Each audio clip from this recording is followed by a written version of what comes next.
Good evening, everyone. Welcome to the February 27th, 2024 meeting of the Chatham Select Board. Please note this meeting is being recorded and will be available shortly hereafter for scheduled and on-demand viewing on any smartphone or tablet device. If anyone else is recording the meeting, please notify the chair. Seeing none, pursuant to Governor Healy's March 29, 2023 signing of the Acts of 2023, extending certain COVID-19 measures adopted during the state of emergency, suspending certain provisions of the Open Meeting Law, General Law, Chapter 30A, subsection 20, until March 31st, 2025, this meeting of the Chatham Select Board is being conducted in person via remote participation. Every effort will be made to ensure that the public can adequately access the proceeding as provided for in the order. A reminder that persons who would like to listen to the meeting while in progress may do so by calling the phone number 1-508-945-4410, conference ID 203-386-491#, or join the meeting online via Microsoft Teams through the link in the posted agenda. While this is a live broadcast and simulcast on Channel TV, which is now Xfinity Channel 8 and 1072, despite our best efforts, we may not be able to provide real-time access. We will post a record of this meeting on the town's website as soon as possible.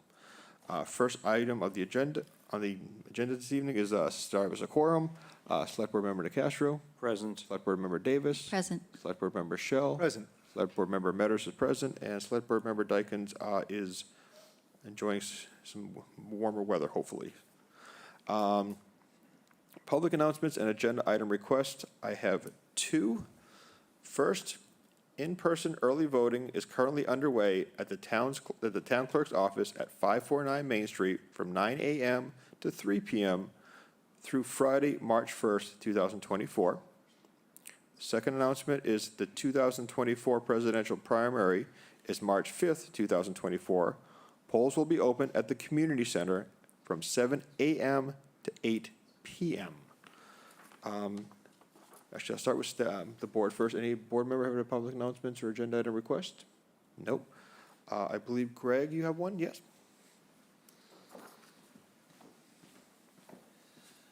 Greg Berman with Chatham Natural Resources.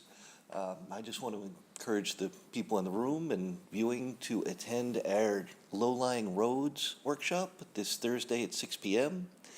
This is a chance to speak to the scientists and engineers who have done the modeling, looking at two specific areas, the Morris Island Road and the Ridgevale Road. There'll be conceptual designs, looking at the pros, cons, and costs of each one of those. It's a virtual workshop, and the links can be found on the town website and the Cape Cod Commission website. Great, thank you very much. Are there any other public announcements or agenda item requests from the audience in-house tonight? Is there anyone online? No hands up. Nope. All right. We'll go right into basically public comments on our business agenda. And I'll just quickly run down our business agenda this evening. First item is A, FY 2025 budget review, 2024 annual town meeting article review, potential vote for town department operation and capital budget presentation, discussion and updates. Select board vote and transmittal of the FY 2025 operating and capital budgets to the Finance Committee, which is due by March 1st, 2024. Draft warrant articles, we have A, town operating budget for FY 2025, item subsection B, 5-year capital improvement plan authorization for FY 2025, free cash and other available funds. C, Monomoy Regional School District FY 2025 budget article. Item D, Monomoy Regional School District PEG Access Fund request for Channel 22 and Press Box. E, Monomoy Regional School District capital borrowing authorization for the Monomoy Middle School siding and trim replacement project. F, Cape Cod Regional Technical High School FY 2025 budget article. And our last item on the agenda this evening is Town Manager's monthly report for the month of January 2024. So, is there anyone in the in-house or online that wants to make a public comment or on our business agenda this evening? No one in-house. Anyone online? No one online. No one online. All right, moving right along then. So we're going to kick off with the FY 2025 budget review, 2024 annual town meeting article review. Carrie.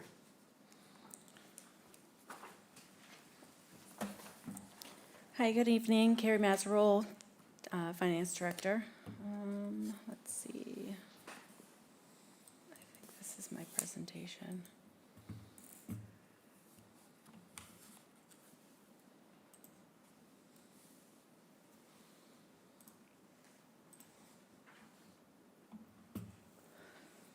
Okay, so the operating capital for 2025, there's been a couple of changes since January that we've made to the budget. I'll just go through those changes. So originally, the budget was at, this is without education costs. It was $40,016,023, and now it's $40,085,339. So it's at 5.24% increase from 2024. Originally, we had a 5.6% increase. Sorry.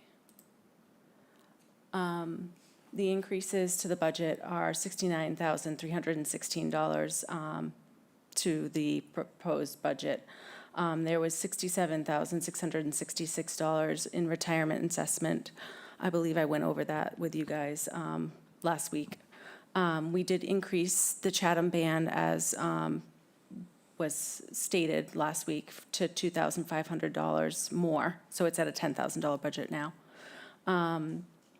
The sticker office expenses, we increased $2,000 to that line. That was due to the expenses last year were way over budget, so I kind of moved the money from the railroad that was over.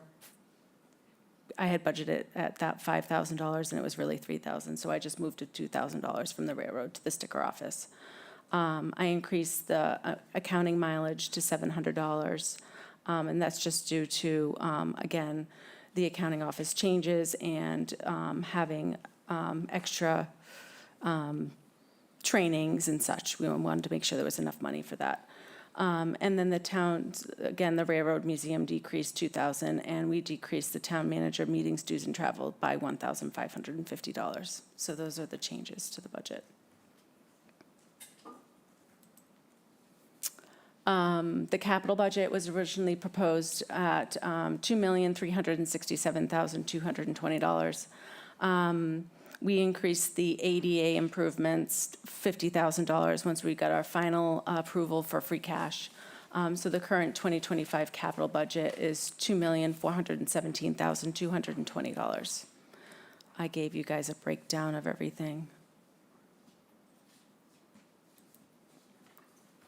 Again, this is just to show the 2025 original requests. They were $10,493,491, and we are doing an article for $2,417,220. And that's it. All right. Do you guys have any questions? Questions or comments from the board? Dean? Yeah, thank you, Mr. Chairman. So Carrie, back to the railroad, you don't have to put it back up. We're Yep. just correcting that. It's traditionally Correct. been $3,000. Yeah, it was We're not originally losing to- 3,000, and I had put 5, so it was just a correction. Okay, Yep, thank you. you're welcome. Okay. Additional questions or comments from the board? No? No? So tonight, basically, we're looking at a couple actions, transmittal action. This is Yep. our last meeting before the first. We can make this very straightforward tonight, I guess. Dean? So in the memo, there were a bunch of votes. Do you want to do the transmittal first, or do you want to approve the budgets first? Why don't we take them in the order that they're listed in the memo? I'm fine with doing them as listed in the memo. Okay, so first motion is that the select board approve for FY 2025, the operating budget in the amount of $40,085,339, and the capital budget in the amount of $2,417,220. Do I hear a second? Second. Okay, further discussion? All those in favor, Select Board Member DeCastro, Aye. Select Board Member Davis, Aye. Select Board Member Shell, Aye. and Select Board Member Metter says aye. And, Mr. Chairman, I now move that the select board transmit the FY 2025 operating and capital budgets to the Finance Committee per the Town of Chatham General Bylaw, which is due on or before March 1, 2024. And do I hear a second? Second. Okay, further discussion. All those in favor, Select Board Member DeCastro, Aye. Select Board Member Davis, Aye. Select Board Member Shell, Aye. and Select Board Member Metter says aye. The third motion is to place the FY 2025 operating budget in the amount of $40,085,339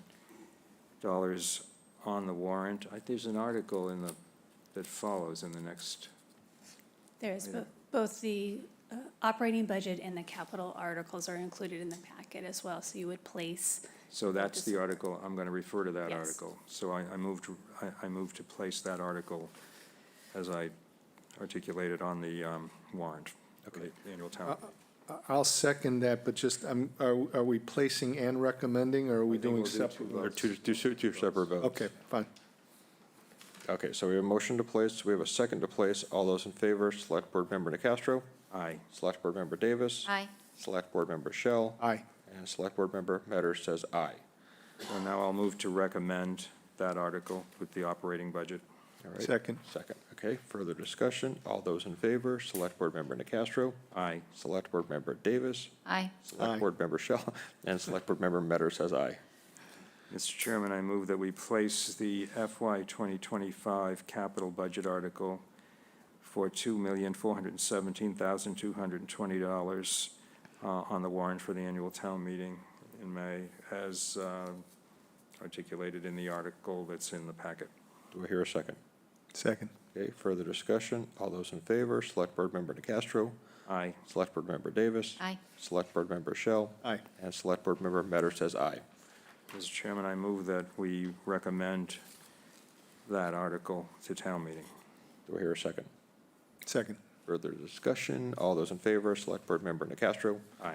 Select Board Member Davis, Aye. Select Board Member Shell, Aye. and Select Board Member Metter says aye.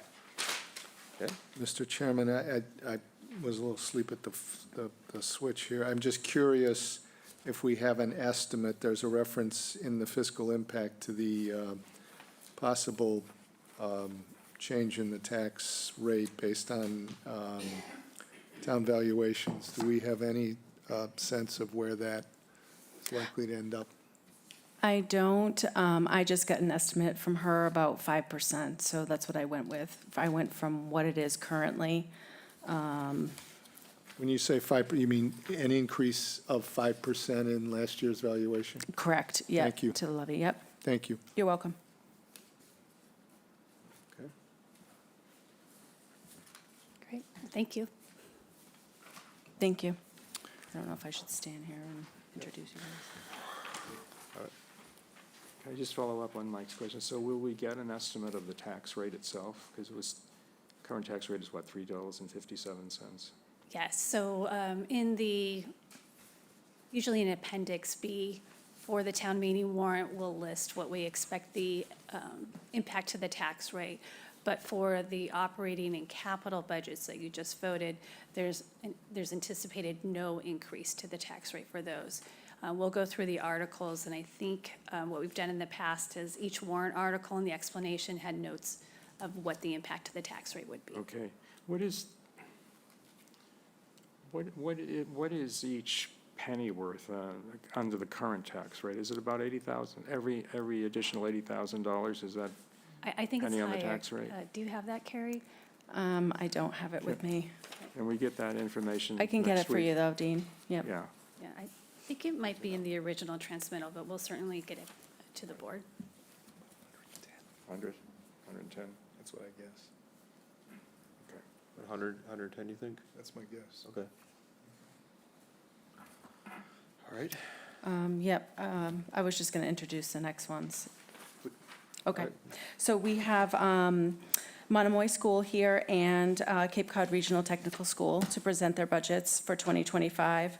The draft assessment for Monomoy Regional School District for Chatham is $10,308,940, which includes the debt service. This is an increase of $598,491, or a 6.16% over the budget for FY 2024.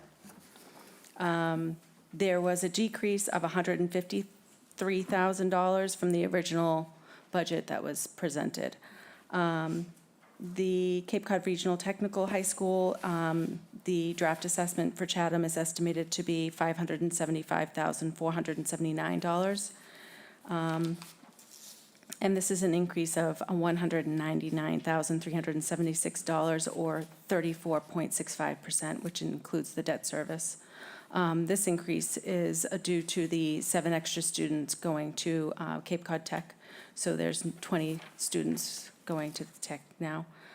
We have Scott Carpenter, the superintendent of Monomoy Schools here, and Michael McMillan, the business administrator, to present Monomoy Regional School District. And we have Bob Sanborn presenting the Cape Cod, he's the superintendent of Cape Cod Regional Technical High School.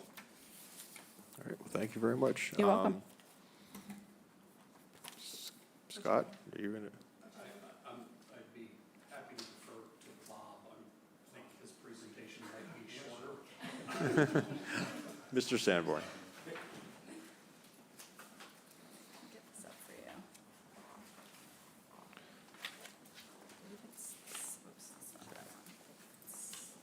Yeah, it's that one there.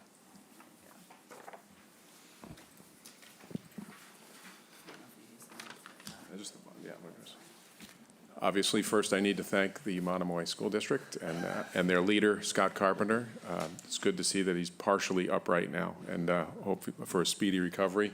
And also gave this gracious at the 1:30 finance meeting as well, and Aaron Orcutt, our business manager, appreciated that. Bob Sanborn, Superintendent Cape Cod Tech. I'm here to present the FY25 budget, and then I'll open it to questions. First, it's the hard work of our finance subcommittee. We have a 24-member school committee. The finance committee is comprised of 3 of those members, and along with my business manager, Aaron Orcutt, and myself, and all the departments at our school and our staff, this is the result of that work, which really starts back in April. So a look at enrollment. It's relatively flat from 25 to 24, but as was said earlier by Carrie, that there's been a large percentage increase, and I think we're happy about that. More students availing themselves of technical education from Chatham, but that does have an effect on the assessment. So, we're basically static in overall enrollment. So you see the breakdown of our 12 towns. Barnstable comprising the largest percentage of our population, but Chatham is at 3%, as you can see. Then we're down Yarmouth, and then Harwich, and I think Dennis too is right along there. So comprise a large percentage of our overall enrollment. I said we were flat this year, but this is a good time to thank the taxpayers once again. We're in year 6 of the debt schedule on our new building, year 4 of being in our new building, and I want to thank the taxpayers once again for supporting us back in 2017. And you see that vocational education has become more popular since 2020. We're up around over 90 students. And we currently have 457 applications for 180 slots for our next freshman class.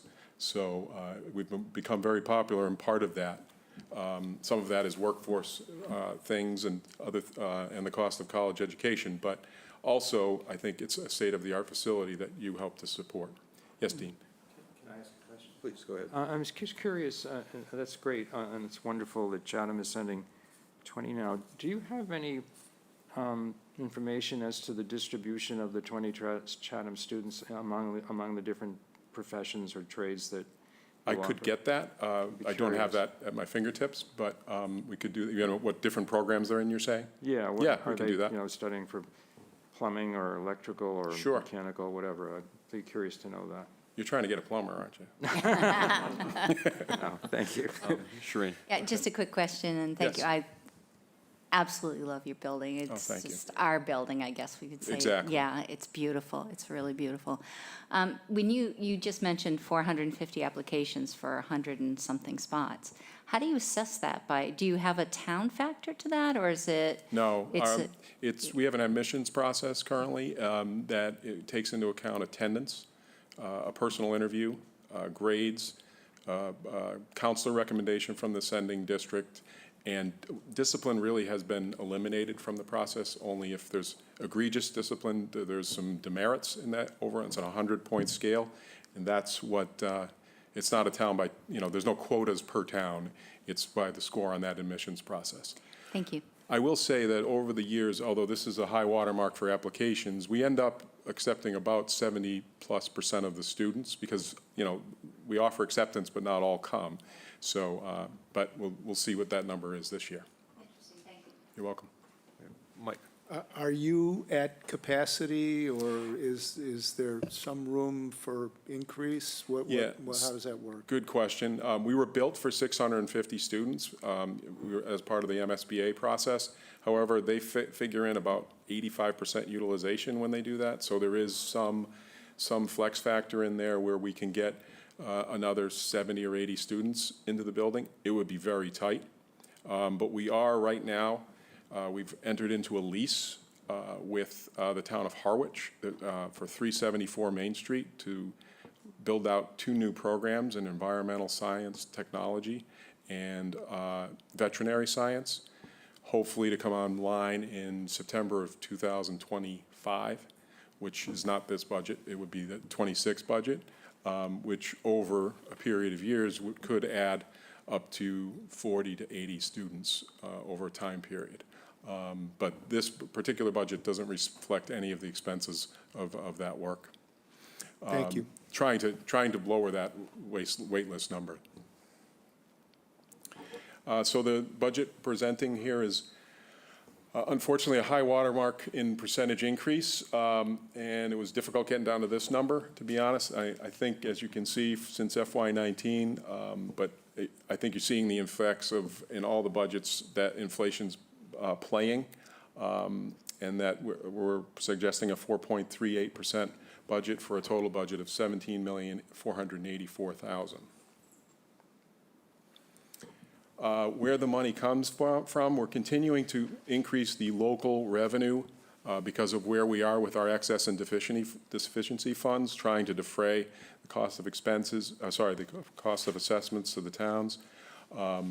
In this 4.38% budget, assessments are actually being increased only by, overall assessments by 1.6%. I know you're not noticing that in Chatham this year, but that local revenue, along with state aid, to help to defray the cost of assessments.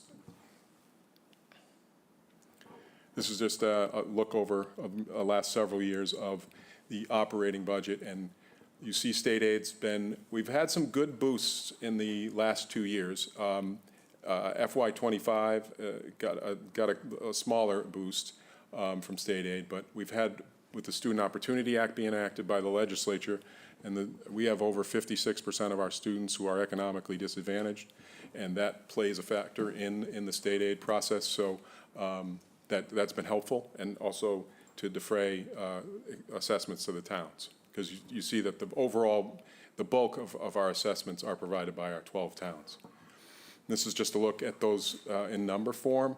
You see assessments going up. You'll see a couple times in that chart that we actually go down in assessments. We have sent money back to the towns when our excess and deficiency has exceeded 5%. And in one case, when we had earned interest on the money from our MSBA project, we had to return that to the town. So you'll see some ups and downs. And our 2025 assessments are quite similar to our 2022 overall assessments. If you look at that second last from the right for FY22 compared to FY25. So the single largest budget item is devoted to teacher salaries, who are the second most important people in our building, who are right in front of the most important people in our building, who are our students. And then we know that benefits and salaries overall comprise over 76% of the overall budget. We did get some good news from Barnstable County Retirement this year. It didn't sound like in the town, I think it went the other way for the town, but we did have a decrease in our Barnstable County assessment that helped us to get down to the 4.3 I'm presenting this evening. I think you're all aware that Cape Cod Municipal Health Group came in at 8% increase, so that was an adjustment late in the process in the budget process. Everything else, as you go down the list, are smaller percentages of our budget, but very important. The last four line items in our line item budget that everybody, I hope, has a copy of comprises those capital requirements, which are starting to tick up again because we are in a brand-new building, but there are things that arise. Once again, that is a smaller percentage of the budget right now because in recognition that we have a very new facility. This is really just the same in numbers form as those are percentages of the overall budget for those different areas. One thing, kind of a heads up, is that transportation is going to go up significantly in the next, I believe, next budget because we're coming to the end of a 5-year fixed rate transportation contract with Cape Destinations, which has now been taken over by another company called Mercedes Cab Company out of Provincetown, but still local, still the same people running the overall operations there. But I do see a significant increase coming next year in transportation. Looking at the debt for the new building, as I said, we're in year 6 of a declining debt schedule. 20-year debt schedule, which should end in 2039. And you see that the principal and interest, this is overall. And then town by town, Chatham's share this year is, for the debt, is $173,197. And for the operating budget, as already was stated, it's $402,282. And those combined for the town of Chatham is $575,479 in total for both operating and capital.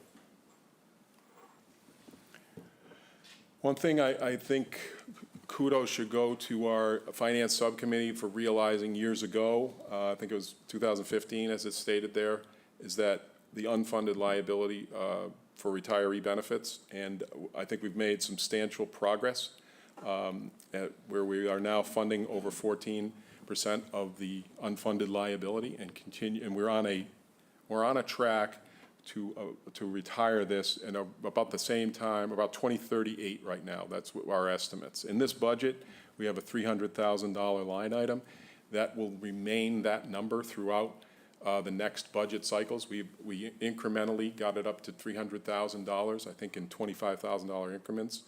And then we're going to maintain that once Barnstable County becomes fully funded, which is currently, I think, around 2036. We would start to devote that money that is in the Barnstable County assessment in this budget to the unfunded liability, health insurance, primarily health insurance, to accelerate towards fully funding the liability of retiree benefits. And that's the end of my formal remarks. Questions or comments from the board? Dean? I just wanted to acknowledge that Chatham has 2 representatives on your board. I think you have a new appointee recently. Yes, Rocco Locantori, who's a local plumber, I believe, and, Buck Upson, long-serving member of our school committee. Okay, thank you. The only question I have is I'm just going to hit Scott up with the same question, and you actually highlighted it, is the transportation cost. Transportation cost, and how I want to phrase this, are the services going to be level services, or do you see any issues? Because I know my kids go to Monomoy, and this is where I'll be hitting Scott up with this question too, but there seems to be some hiccups over the last couple of years with some of the services. I'm saying it politely. Yeah. Yeah. And is there any forecast of how we could address that? Because that seems to be, a factor that we're dealing with. Primarily, encourage your local neighbor to become a bus driver. The other hiccups are, I would say some of it is increased traffic on Cape Cod, especially as we cut for our schools, as you come down to one lane. That does have a factor, if those are the hiccups you're talking about. Yep. Things like buses being late, a bus not having a driver. This is systemic across the state, across the nation. And they're paying pretty well, not to do an advertisement for bus driving, but you know that our collaborative, the Cape Cod Collaborative, does a lot of the bus work for many of the districts, and they just have a whale of a time trying to get bus drivers. That's the key thing that's going on. And I don't know why. It pays very well. I think it's almost $30 an hour, isn't it? Yeah, you can do a PSA, go ahead. It's tough hours, yeah. And being on a bus with a bunch of kids can be challenging. All right, well, thank you very much. You're welcome. I just, on the same subject, you mentioned that you anticipate an increase due to the acquisition of Cape Destinations. No options, no alternatives? Oh, no, we would go out to bid, definitely. I'm saying that just because 5 years have passed and the wages have gone up significantly, inflation, the cost of fuel, although that's kind of mediated recently, all could contribute. And I'm starting to hear bus contracts come in of districts, and they're significantly higher, 20, 30, 40% increases I'm starting to hear, and we'll be doing that towards the end of this year. Thank you. Okay? All right, well, thank you very much for the presentation. Thank you.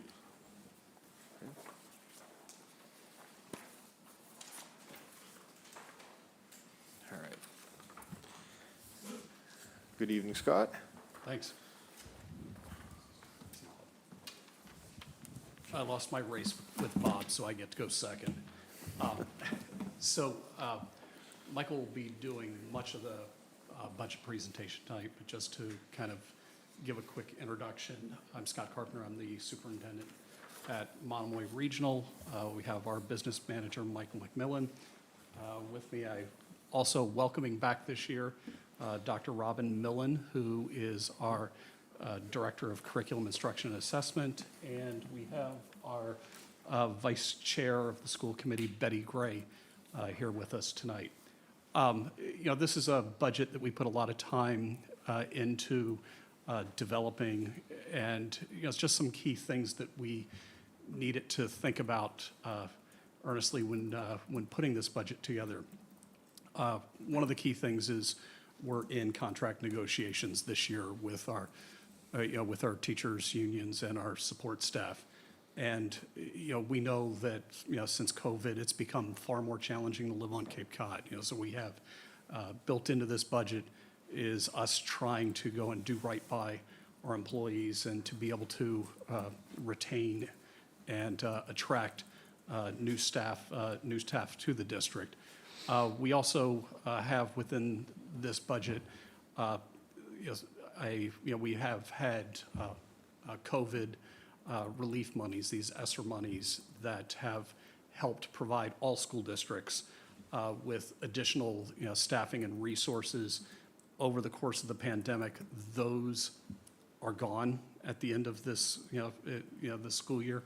So we needed to go and absorb positions that we felt were important to keep within the budget that's getting presented tonight, because while the pandemic may be largely over, the impacts of the pandemic, particularly impacts of the pandemic on children, may last another decade. So we see in our schools post-pandemic a lot of dysregulation. So there are positions that we put in place during COVID and using that ESSER money that last year when we were giving our presentation, we were talking about a strategy, looking at enrollment in the district. Where are we seeing sort of a loss of enrollment? Where can we contract some staffing to go sort of shift that staffing to maintain positions that we want? And we still in the process of doing that. Want to make sure that we are staying within our class size guidelines and having small supportive class sizes within Monomoy. So a lot of those things are built into what Michael will be presenting. The last thing I just want to bring up, I'm trying to remember how many fiscal years ago it was, but we came here before the board and we're letting you know, as we let our school committee know, that, that we didn't have a large enough size of children to operate an integrated preschool at Chatham Elementary to go have enough children to, to really have a good, meaningful educational experience. And at the time, there were some, in the, I think even in the audience that were, it was as if we were kidnapping the children of Chatham and sending them to the integrated preschool at Harwich. We have, enough children this year to go see a viable program and to build a viable program back at Chatham Elementary School. And that was one of my promises to our school committee and to this board back then is, when we can go and build back a integrated preschool at Chatham Elementary, we would. So part of the increase that you'll see in the budget presentation is because we are putting back an integrated preschool back at Chatham Elementary School this year. Beyond that, I'll turn it over to Mr. McMillan. Good evening. Good evening, Select Board. Thank you very much for having us here. The superintendent has already really outlined our 30,000-foot view of the budget. It's the budget request is just over $46.5 million, a 4.8% increase, and the assessments break down as a 4.9% increase for Harwich and a 6.2% increase for the town of Chatham. And I'll go into more detail on all those numbers over the next few slides. There's quite a lot of data information in these slides. I'll try and skim it. But so if you, because I know you don't want to be here all night, but if you have questions or, would you like more further detail, please just let me know. So that's the budget information we just outlined. And just to put it in context, this is a chart that shows all our budgets since the formation of this school district. And, each bar is the total budget, and the number in between tells you the percentage increase. So 4.8% is a large increase relative to the other increases we've seen, especially in recent years. So you go back further, there was higher increases back in FY17. In FY16, that was when the high school budget, the high school debt came online, and that was our first $2 million odd payment on high school debt, which is why you see that big jump there. But you can see in context, and I think given the number of financial challenges we're facing, that the superintendent outlined, that it shows how it fits within the historic trend.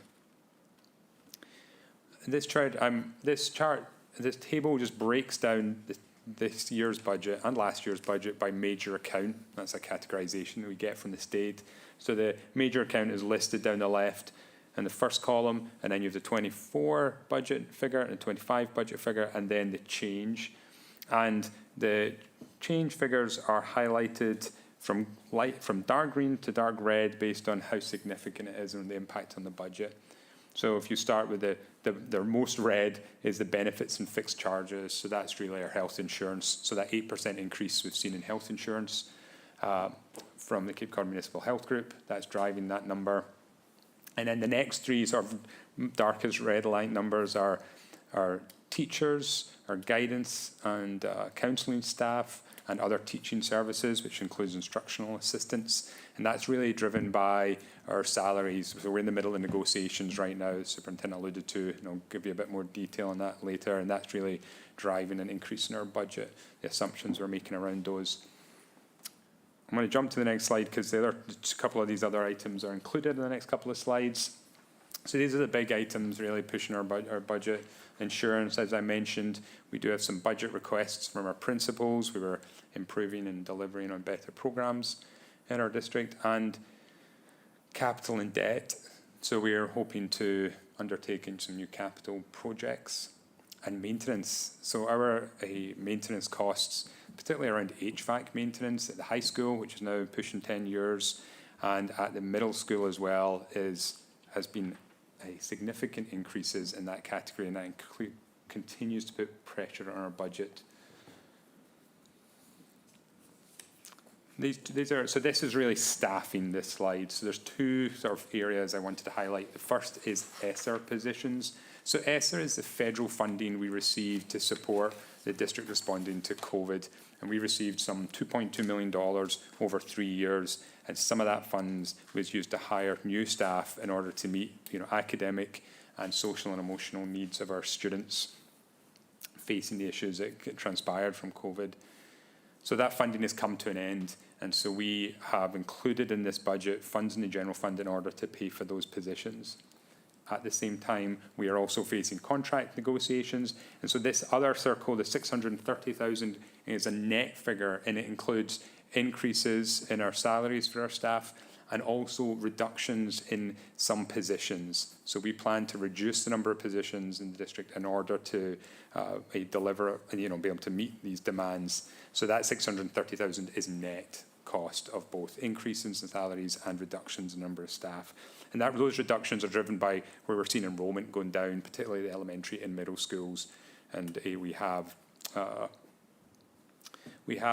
class size guidelines that the district has had in place since the superintendent got here of 19 plus or minus 2 students at the middle and high school and 18 plus or minus 1 student elementary level. And in the past, that's maintained a certain minimum size number of teachers, but actually now we're able to, because class sizes are getting smaller, we can actually use, we're renorming those class sizes, and that results in us reducing the number of staff.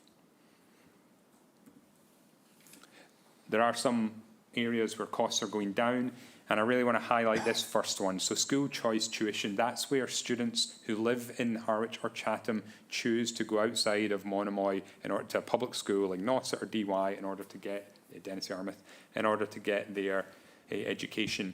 So that number has been going down consistently for the last 3 or 4 years. And when they go out, the state charges us for their tuition, and that goes out to those schools. And that has come down. So back in 2018, the number was, I think, 232.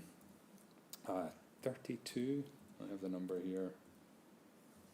So it was actually in FY18, we had 223 Chatham and Harwich students exiting through the school choice program. This year, we're down to 77. So that's a much larger proportion of our students are having a positive experience of the high quality instruction and the high quality activities and education they're experiencing in Monomoy and choosing to stay in the district and not exit in the school choice program. So I think that's a great, good news story. Yeah, Shereen. Is that school choice tuition a fixed cost, or is it based on the town's budget? Was that, sorry, Mark. Was that me? No, that was. Is the school choice tuition a fixed cost per student, or is it based on the other town's budget? And it's a number set by the state, and it kind of varies between $5,000 and $6,000 per for the last years per student. Yeah. Thank you. So I think that's good, and that shows the investment that we're making in our schools is paying off. The out-of-district tuition, although it sounds similar, that's actually where the special education students whose needs we're not able to meet in the district, and we contract with other providers, other private schools and public collaborative specialised schools in order to provide that education. It's a small number of students that have big price tags attached to them, so fluctuations can make a big difference. So there's not a general trend there, but this year there happens to be a reduction in cost, and that's helping us. High school debt, schedule of payments just means that goes down every year, and we during COVID we purchased some IT equipment, which meant that we don't need to purchase some next year. We normally have rolling leases, but we have able to avoid that this year, so that goes down. So I just wanted to highlight the work we are doing around we're in the process of developing a new strategic plan. Last year, the superintendent, Dr. Millen, and a group of educators and community members developed a portrait of a graduate, which is a vision of the attributes and abilities of our graduates as they leave Monomoy, and that provides a guiding star to develop our programs throughout the district. So that students, when they graduate, are creative and critical thinkers, they're communicators and leaders, engaged citizens, and independent and confident learners. So that's what we're delivering in Monomoy, and the strategic plan takes that a step further. And that also drives the decisions we're making in the budget process. Here are some of the items which are included in this budget, partly in order to help deliver on that strategic plan and the portrait of the graduate. like the supplies, particularly in high-quality instructional materials. So we're the curriculum at the elementary schools, social study textbooks at the middle school. We also have a couple of special education services or the student services where we have existing part-time positions which we need to increase in order to meet the needs of students. So those services, we don't have a lot of choice in that because those needs have to be met. And then the last three items are all around professional development. At the end of the day, as the previous speaker said, the second most important people are the people teaching the students, and they need constant development and support in order to deliver the high-quality product to the most important people, the students. So there are items, and we recognize that this is a big increase anyway, but so we haven't funded everything we would like to in this budget, and there are some items out there which we will continue to seek for grants and alternative means to fund, or that may have to wait. Dean? Michael, what is the, I'm just curious, what is the the Chatham Elementary School Shark Yard or Courtyard Project? What is that? So the Chatham Elementary School has a large courtyard. Doesn't look its best at the moment. It's a bit overgrown, it's a bit underkept, and they want to invest money to get a more, educationally viable space where they could be having outdoor classrooms and activities in that area. So, we'd like to, right now there's a lot of overgrown. It requires a lot of upkeep. We would like to make it a little easier to manage and have it more conducive to classrooms and activities out there. So we have actually applied for a grant for that. Well, I say it. We have the principal at Chatham Elementary School applied for a grant, so which we're awaiting to see the outcome of. Okay, thank you. All right, so I would just also wanted to highlight some of the capital and debt projects we have going on. So one is we are looking to replace some carpets at Chatham Elementary School with tile.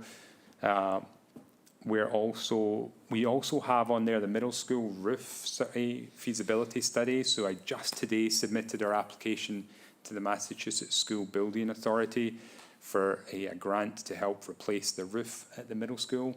If that's successful, if we are successful in that application, we get into that program. The first phase is it's called a feasibility study, and really it's an analysis of the best type of roof and the design documents and the start of the procurement process to find their construction company.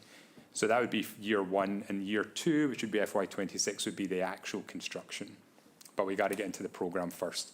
So if we do, then we'd go ahead with that. If not, then the project will wait and apply again next year. And 150,000 would be our part of the project after the reimbursement from the MSBA. One other thing I wanted to highlight on this list is the last line on the debt table, which is the middle school siding and trim replacement. So I know that's on your agenda to discuss today. The middle school, we love the building, but it does need some work. And one of the priority projects is to make that building watertight. Right now, the siding and trim is deteriorating after 20 or so years of being battered by wind and sea air. There's a lot of deterioration, and that allows water into the building, and we wanted to get that resolved. Yes. I just wanted to focus on the first two items up at the top. So the Chatham Elementary, the new tiles, Harwich Elementary, 2 rooftop units. I assume those are, is that some kind of, the rooftop units, that's some kind of a HVAC, mechanical yeah. thing? Yes, a heating and ventilation system, so at Harwich, yes. So how do those figure into the assessment formula? So yeah, so Town of Chatham is responsible entirely for the $40,000, so that just gets put straight against your assessment, and equally the $120,000 goes straight against Harwich. Okay, thank you. Everything else on there is split using the foundation enrollment for those grades. All right, I just threw this one in because I just wanted it's a bit of a non sequitur, but I just wanted to highlight that we're dealing with the impacts of inflation. It's putting pressure on our costs in a number of different areas. So directly it impacts the costs we pay for goods and services, but it's also impacting our staff and the utility of their salaries, and then they are putting pressure on us because they would like to see more money in order to the cost of living goes up. And those staff, a couple of slides now just about staffing levels, and staffing costs.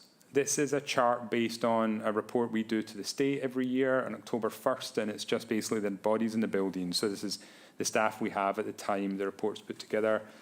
So you can see that since 2019 we have gone down slightly, and although since 2022 when we had that federal funding, we were able to add some positions, and we should expect this to go down as we move into 2025 as we reduce the number of staff. A couple of specific items I just wanted to highlight. You'll notice that instructional staff, which are that biggest below the bottom of the chart, the biggest part of that chart, and is the second from bottom line, has gone down slightly, and that reflects enrollment going down, whereas special education and support staff have gone up, and that includes things like speech therapists, occupational therapy staff, and physical therapy.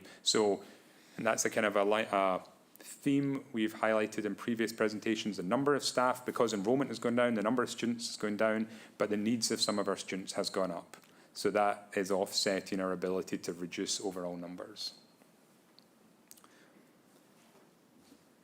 So as I mentioned, we're in contract negotiations. So before we started our contract negotiations, as we did analysis to compare the rates we're paying our teachers to those that other districts are paying, we put together this table. So this is, the teacher grid. You have steps, which teachers move one step at a time, and they can move along columns based on their degree of their education. So we identified a number of steps and a number of columns. If you imagine somebody starting at step 1, bachelor's, and working their way all the way through to step 16 with a doctorate, we took a smattering or a selection of combinations and compared Monomoy's rate of pay to those of surrounding districts. So, for example, for Nauset, what this compares where step 1 bachelor's, what we pay that position to what Nauset would pay. If it's red, it means that they pay more and the amount is in the field. If it's green and with a down arrow, it means we pay more. So you can see it's, the red indicates that most positions compared to most districts, we're paying less. And then sometimes those are significant amounts.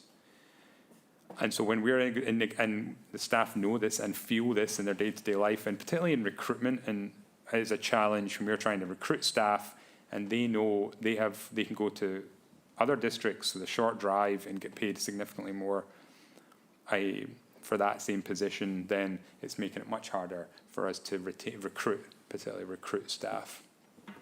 And so that's what we're facing when we're in negotiation with teachers. So this is what they're thinking, and this is the back of their mind. And also, for us, being able to recruit the high-quality staff that we want to be able to catch up and keep pace with our surrounding districts.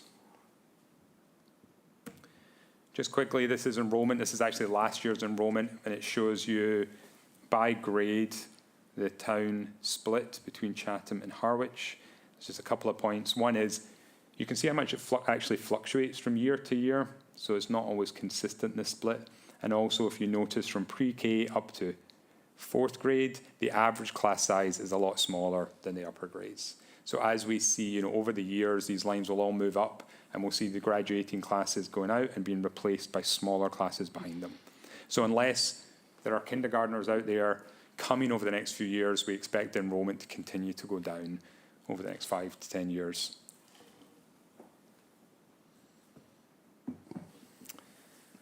So this is total expenditure. So this is actually how much we're spending using all funds. So not just the general fund, but including grants and so on. And I've just, obviously just for information, there was a couple of things I wanted to highlight. One is, which as we've already talked about, debt has gone down as we've paid off we continue to pay off the debt at the high school. Teacher salaries has gone down as a percentage of the overall rate, and that's partly because we have reduced need for classroom teachers, but more need for guidance, counselling, instructional assistance, and so on. And two areas I wanted to highlight. One I've already spoken about. Operations and maintenance is taking up a bigger proportion of our budget every year, and transportation in the last few years has went up. This is to your earlier comment, and I mean, I can just repeat everything that was said before. it has increased partly because we've increased salaries and because of fuel costs, but just, I mean, it's a constant headache. Just lack of drivers is a huge problem. I mean, often there's nobody to replace. So if somebody's out sick, there is nobody to fill in that route. And so it's an ongoing challenge, partly, and we've increased salaries. We work with the collaborative right now. That's who provides our transportation. They have increased rates, which I think has helped, but there just isn't people. There just aren't the people around to entice into the role. All right. Mike? Just, I mean, a simple question. When somebody's out sick, how do you, and you have no replacement, Yeah. how do you communicate with the kids on the route? What do they do? So we have Joy Jordan is a community coordinator, and we have a whole system for getting phone calls out to parents to let them know what's happening. So often what will happen is, so it doesn't happen that often, I have to say, bus drivers are very rarely take days off because they know how much we rely on them unless they really can. And often if they're going to be out and we have notice, do have workarounds. The collaborative have people in the office that can go out and drive the buses, so they're not drivers. We do occasionally, though, have drivers out, and we don't, we find out last minute, and we have to reroute buses, or we have to double up bus routes, so they do one route and then come back. And in those situations, we get phone calls out to parents and let them know as soon as we can. But it's not perfect. Yep, thank you. And also, it's not just the route itself, which I think is pretty solid. I mean, Uh-huh. I know, I've seen the parent pickup scenarios in all the different schools. I mean, Yeah. basically, don't go anywhere near any school in the morning that the kids are going by. Don't. But you also got all the extracurriculars. You got field trips, sports, Yeah. et cetera, that I think there's been some strain in providing buses. Yeah. Yeah, absolutely. For those events or Yeah. So- occasions. If you have a child that is on an athletic team, before, we'll call it the COVID, work, labor, shortage that kind of crept up during and after COVID, we had drivers who in the afternoon could run 14 regular routes, plus drivers who could go and take sports teams to Sandwich for a soccer game. And you find now that you need the same driver to go run to Sandwich for the soccer game, but we also need that bus to be running a route. So we end up having a situation that that it's kind of builds where, okay, when do we get the kids to Sandwich for the sporting event? And you end up sending them way earlier than they really need to be there because that driver has to be back to run the run, or we'd have to go get all the kids home and then have that sporting event take place, much later than would be ideal also. So it's, as, kind of going back to what Bob Sandward says, we're really in this place where it's like we need anybody who wants to be a bus driver to sign up. And, I think how it plays out in the budget is, the Cape Cod Collaborative that we use for our transportation has needed to continue to increase their salaries to attempt to attract drivers, and, which adds to transportation costs in addition to the inflation that you have with the fuel to run the buses. Thank you. So the next couple of slides, I just wanted to put our costs in context in comparison to other districts. So this is for FY22. The FY23 data came out yesterday, so I didn't have it in time for these slides, but I'll give you the short version. But this is the per pupil cost for every district in the state in FY22. So every district has a line, and it starts from the lowest per pupil all the way up to the highest on the right. And so that's Monomoy Regional School District. So in FY22, we were 114th out of 398. And I think, in light of where we are, I think also the size of the district makes a difference. So if you're a small district, your per pupil is more expensive because the costs are spread over fewer people. Like the cost of business manager is spread over fewer. But I think this puts it, I think this is where I think we should this is a good place to be. You know, it shows that we're investing in our students, investing in our schools and our programs, but we're doing it, you know, in a fiscally thoughtful way so that we're not spending more than we have to. And if you look at some of the districts around us, you can see Nauset's much higher, and DY and Barnstable are lower, and the state, you can see where that state average is. So I think we're in a good position, and I think if you compare us, and then if you look back in FY14, it just shows, you know, for all these discussions, we come up and present this budget every year, and we make all these decisions, and we end up pretty much where we were, you know, 8 years ago. So you can see we were 94th, and the 2023 data, we're actually 93rd. So there's a fluctuation, but you can see, you know, roughly stays in the kind of same neck of the woods. So that was all the expenditure we talked about. I'm going to just, the last few slides are just about how we fund that expenditure. So the overall state and other revenue is up 3.8%, and regional transportation is down 5.8%. And because of that, that's why the assessments are more than the budget increase, because they have to make up because the other revenue sources aren't keeping pace. Excess and deficiency, that's like our free cash. We're using $800,000 again of that.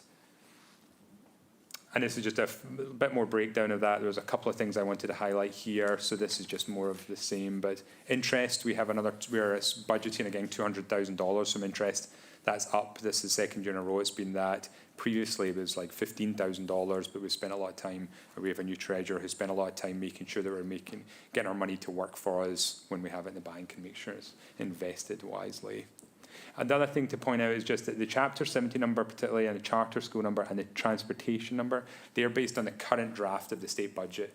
So that may change if we get another draft before we finalise the budget on March 14th. And if we do, we'll update the figures to reflect that. I have heard that there's a possibility we'll get slightly more in transportation aid, which would help to reduce assessments. Just a question on the charter school. So that's money you get from the state Yeah. to pay charter school tuitions for Which we pay through. Harwich and Chatham students that go to a charter school. Yeah, so the state has this funky thing. So they charge you for students who go to, essentially it's the Lighthouse Charter and Sturges are the two main ones for us. So we get charged for that, but then the state gives us some relief for the first 3 years of their tuition so that it's not such a big hit to the budget in the first year. But it's not a complete wash. Yeah, no, it's not. And it's a declining, so they give you a certain percentage in the first year and then a lower percentage in year 2 and lower in year 3 and then nothing. So I just put this, I love this slide. So this just puts our assessments and how we fund the budget since the start of the district. So what this shows is so this is a total budget and it's how it's been funded. The grey is the Harwich assessment, the light blue is the Chatham assessment, and dark blue is the state funding, yellow is excess and deficiency. So, you know, I think it's interesting if you go back prior to FY20, so from FY19 back, there wasn't much of a pattern in how the assessments changed. Really, sometimes Harwich was increasing the most, sometimes Chatham was increasing the most, and sometimes they were kind of around the same. And if I go to the next slide, which just really zooms in on this information, it's really from FY20 that you started to see a trend where Chatham's assessment was actually going down year on year, and whereas Harwich was seeing not huge, but we're seeing increases. And then before the FY23 is when we implemented the change in the regional agreement. And so you can see since then, Chatham's increases have been more significant. I mean, in Harwich's have kept pace, but it's been they've been more in step with each other. So I think this shows, at least for these first 3 years, that we made this change and it's had a real direct impact on the assessment, which was the intention. And yeah, maybe now is a good point just to talk a little bit about why your assessment is up so much relative to previous years. So there's a couple of factors in there. The biggest single factor is that with the pre-K program moving back to Chatham, so essentially we're moving 2 staff members over to Chatham from Harwich, and so the costs go with them, and that's about $90,000 plus some health insurance costs. And so that has just added straight onto your assessment. In addition, there's just a couple of other small things, the $40,000 in capital. So we had no capital projects at Chatham Elementary School last year. We now have $40,000 to replace carpets, and that just goes directly onto the cost of the elementary school. And the other thing is actually the share of the district enrollment, which is the students actually in the district. Chatham's share just increased slightly. You know, if we go back to that, you know, when I had the slide that shows by town and by grade, it just fluctuates from year to year, and this time it fluctuated a little bit in Chatham's favour, so you have slightly more percentage, and that means you have slightly higher percentage of the transportation transportation costs, and so that adds. So it's just all those things kind of added up together to impact your assessment. Just a couple, two slides. Actually, I think this is the last slide, really. So this just shows the foundation enrolment and the minimum local contribution. So the foundation enrolment is all the students who live in Chatham on the left and Harwich on the right, who whichever school they go to, so whether or not they go to Monomoy. And that's the blue line on each graph, and you can see how it's changed over the last few years. The orange bar is the minimum local contribution, a number set by the state, and I just include that there because that also does factor into the assessment, because that's the first thing that's assessed to both towns. And really the most notable thing here, I think, is how foundation enrolment has changed over the last few years. Really back in FY17, Chatham's foundation enrolment started to decline, and it picked up in FY19. And you look on the right, Harwich's, particularly after around FY20, Harwich's enrolment has also dipped, and that has impacted the assessment slightly. But the dips have been, although they're of a similar gradient, it's off a much higher amount at Harwich. So in percentage terms, the fall has been slightly higher at Chatham, and that's actually impacted the assessment. In the other way, that actually reduces your assessment overall. So this is just to bring home again the impact of the change to the regional agreement, where we said each town would pay for its own elementary school. If we were still using the original method, Chatham's assessment would be around 9.2 million. Instead, it's around 10.3 million. So that's a difference of $1 million, $1.1 million over those 3 years. So when we first did this, I think we said it would be around 700,000. So, but that number increases as the costs increase year to year, and that's why we see that number will continue to grow over in coming years. That's it. That's my summary. So that's the budget and assessments that we have proposed. Well, thank you very much for the presentation. Thank Questions you. or comments from the board? Dean? Have you presented yet to the Town of Harwich Select Board and Finance Committee? We presented last night to the Select Board. We'll present to the Finance Committee in an upcoming week. Do you have any sense as to whether they're finding this year's numbers more acceptable than they have in the past? Because they always seem to be putting pressure on the district. I'd have to characterize the reception that we had was probably the most favorable reception that I've had in a budget presentation to Harwich since I came here. Okay. You know, so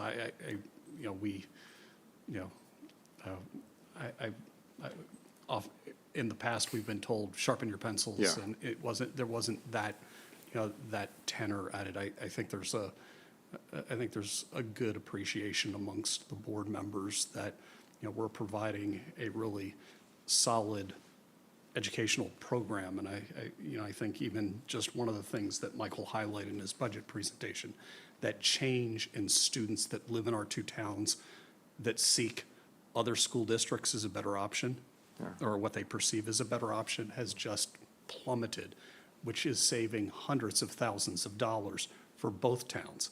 And I think their board understands what the value is there in a Monomoy education. I just would comment that this presentation was very easy to follow. I really appreciate it. I think you've been honing it more and more each year. This is the best I've seen. Thank you. Mike? You don't have to go back to it, but I'm looking at those two charts, the per pupil Yeah. expenditures. Is there a coefficient that kind of explains in, at least in big terms, the move from the bottom to the top. I mean, real estate values, anything that would explain, if not explain, at least remains constant from the bottom to the top Yeah. in relation to the amount being spent. Yeah, I would need to look into that further. I actually think it's a mix of factors. Yeah. So while I haven't gone and looked at the individual chart, I would presume that the one at the far extreme is probably Provincetown. Yeah. Again, it's a very small school district, and very small school districts are extremely expensive to run. And as we came together as Monomoy, I think the concern with Chatham was if Chatham continues to be small, it would be, on the further, the further outline. While Michael puts Nauset, tag Nauset on that, you'll also have, Wellfleet, Easttown, Orleans, they would all show up as a little bar in that, and we can presume that they're out there. But then you also have, coming from off Cape, some of the W's, suburbs, have made choices that, we're going to spend and put in the system. So it's a combination of demographics and wealth for some of those bars. But I think a lot of the drivers on the extremes are really a small school district. If you look at Nahant, on the North Shore, very small. It's going to be expensive to run because you have just fewer students to a spread cost amongst.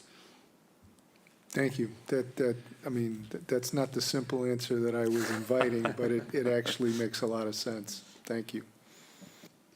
Additional comments? No, I mean, honestly, I've been fortunate enough to experience this firsthand with my kids going through the school system. I mean, Monomoy Regional School, Cape Cod Tech School, 2 gems. I mean, wonderful, very viable opportunities for our students to have a good education, good foundation, focused on the academics for sure, but even all the extracurriculars, some of the courses and et cetera. It's really improved itself over the years, and the numbers are showing that. So I applaud everyone involved and staff and because it's been doing which we're hoping it would do, frankly. So there are a couple draft articles in the packet. Dean? Mr. Chairman, do you want to have us take up the articles for the Monomoy budget and for the tech budget? I know there were a couple of other articles related to Monomoy and PEG and capital borrowing, so we could take that after we get it. Right, we could take up the two budgets for both the schools. So I'll move first that I'll reference the budget article on Cape Cod Regional Technical High School for FY25. Let me just pull that up.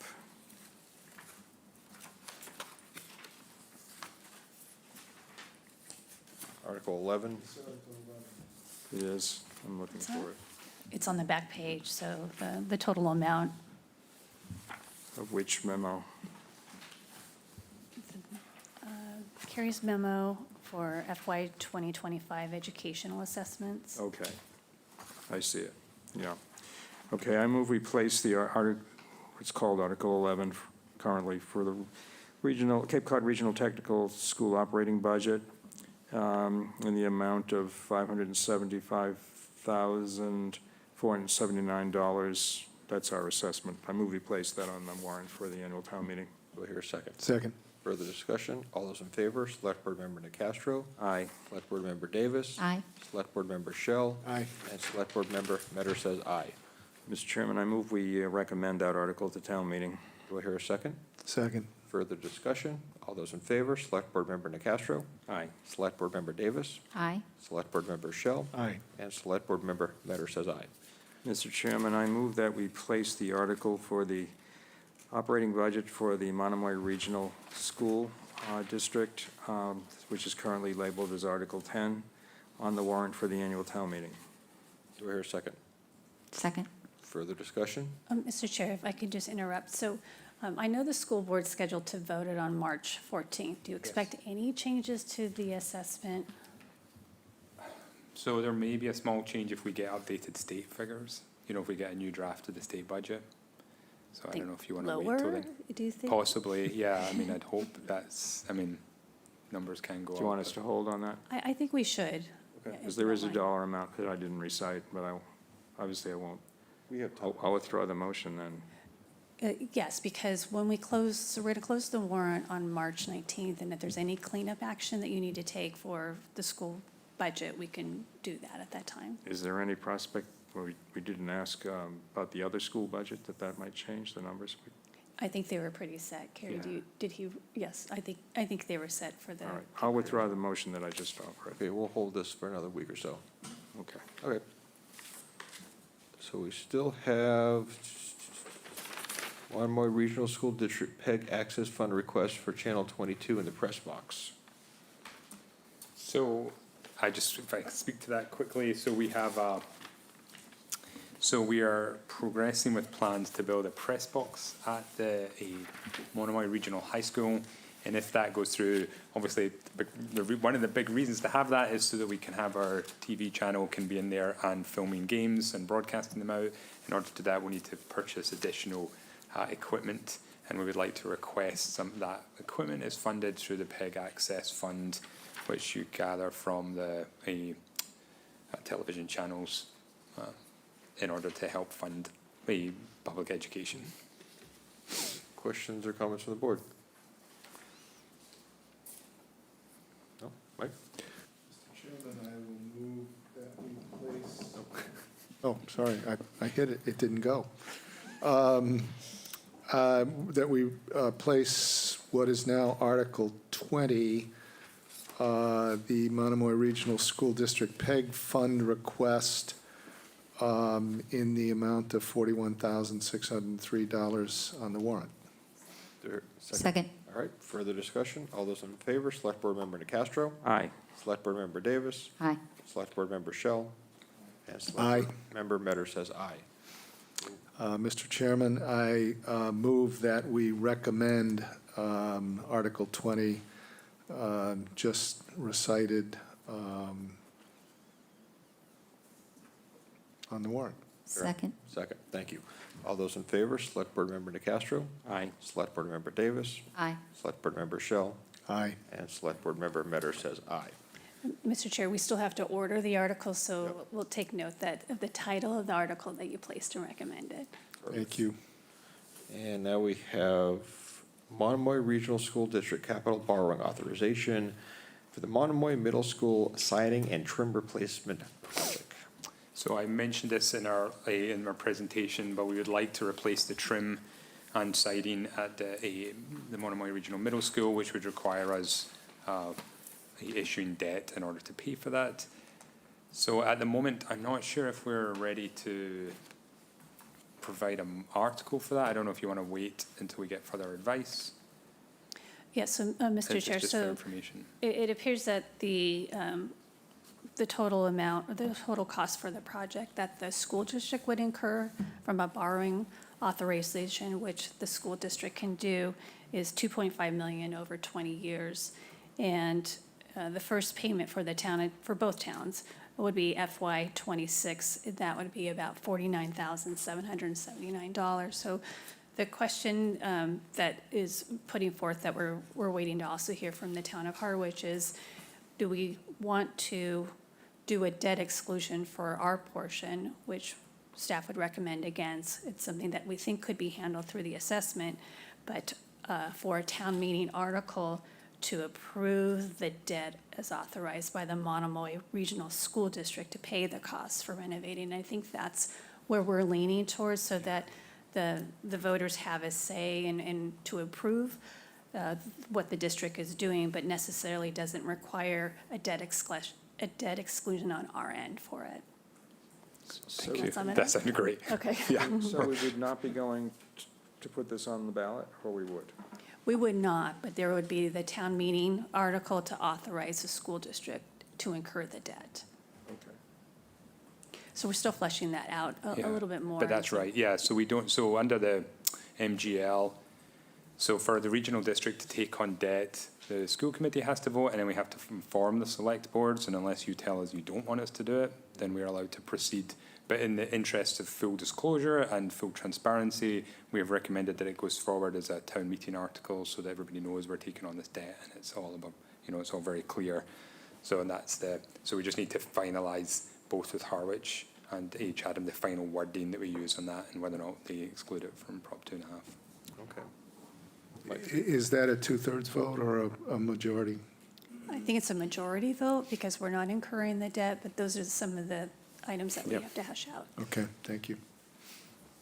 Okay, so we're basically gonna, Just for information. yeah, hold on this one and, okay. Well, thank you very much. Thank you very much. Thank you.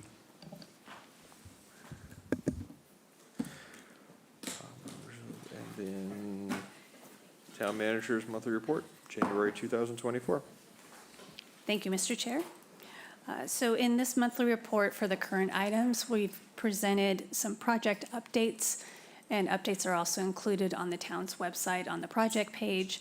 And Shauna Neely, our communications manager, has been putting out status and updates through our social media accounts, including Instagram.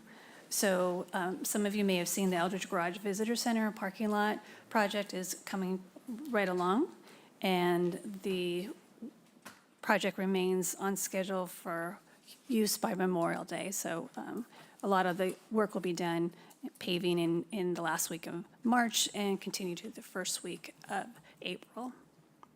Jill, Yes, will we be using the same parking vendor? I believe it's, their contract is, I think we have to go to bid for that, but I'll report back. Okay. That's something that Katie Donovan is leading for us. Okay. And then the George Ryder multi-use path is well underway. The trees have been removed that were addressed at the October 3rd, 2023 tree hearing. Jill? Tree warden hearing, I yep. have a question on that. I know that we talked about mitigation for the trees, to have trees planted around town. I'm not sure exactly what the plan was. But in looking at the project, it looks pretty stark, and I didn't know if there was any offering to some of the residents that were impacted by having, the bike path cut in their front yard, particularly notice how stark it looks at right after Ocean State Job Lot heading north on the right-hand side. There's a couple of there's a home there that looks like they've cut quite a bit into the lawn. I didn't know if that homeowner had been offered any mitigation for. I need to check into that. Yeah, Okay. I don't know at this time. Okay, I'd be interested to find out. Thank you. Okay. One of the new services through our Notify Me is a low-lying roads alert for the properties located in areas that are prone for flooding. So we do have team meetings before a predicted storm. We do place various equipment on some of the areas that can be accessible during the storm, but this is an alert system that we implemented and trying to get more participants to subscribe. So text messages regarding weather events that may cause coastal flooding of the vulnerable roads, and that will be discussed further, the vulnerable roads, at the low-lying roads public meeting that our Director of Natural Resources had announced tonight as a reminder, coming up on Thursday. And then, as Chair Metters had noted, we're well into early voting for the Massachusetts presidential primary. So in-person voting in the town clerk's office at 549 is available until this Friday. And as you know, the primary is scheduled for Tuesday, March 5th. And voting will be at the community center, not at town hall for that. Okay, years of service, or I'm sorry, Dean, did you have a question? No. Okay. Okay. Years of service anniversaries from Our members of Team Chatham, we have Mark Higgins, our fire captain of 24 years of service, Terry Whalen, our projects and operations administrator at 19 years of service, Xiao Gonzalez, firefighter at 2 years, and our DPW director, Rob Faley, DPW director, 1 year years of service. And then we welcome Lisa Steele to our team as the Human Resources Administrative Assistant. And then we have the various job postings on the job page on our website, as well as an alert that's emailed to those who subscribe to the website. And last but not least, our Chatham TV Productions, our Must See TV, is doing really a great job with their programming and behind the scenes, and especially having the Council on Aging Center for Active Living flash episodes, which have had a lot of hits. And if you look through the monthly report, you'll see how much time people spend on our website. It's over a minute, which is actually really good. And the various hits to the meetings that are on demand as well as recorded live. So I'm happy to answer any questions. Questions or comments? Dean? Yeah, just a comment first and a couple of questions. Because this was January, it's not updated as to this week, but I did want to mention with respect to the library project that you had communicated, Tom Barr, the Deputy Director of Public Works, had communicated yesterday that the famous chestnut tree is going to be likely removed within the next 3 weeks. They're just expecting a couple more Quotes. proposals. Yeah. And I know that was of concern to the library. And the library, the town, and the Friends of Trees are still going to try to come up with a plan for what to do with the wood. I just wanted to comment on page 49 of your report, which is the sewer connections for the wastewater project. I appreciate that right up front, we're seeing the gross tally of applications and connections. I like that particular format. And I think we had requested that, so I appreciate Rob and Tom putting that in. This is a question you might have to get from, I guess, the DPW under the water sampling, first quarter samples from well 4, the treatment plant and the water treatment plant showed some PFOA well below the contaminant level, but they're doing resampling of individual wells to see if they could determine where the PFAS detection is coming from. Do we have any update on that, or can Greg give us an update when I guess it would be Rob, when they next give us a report? Yeah, so they're analyzing that data, and we have the report scheduled for March 12th, and that is by Rob from DPW. Okay, and then the last inquiry has to do with the transfer station. There's a decrease in recycling, and there's an increase in tipping, I guess. Do we know if that means that people are putting stuff that should be in the recycling bin into the general trash? Do we have a sense of what's going on there?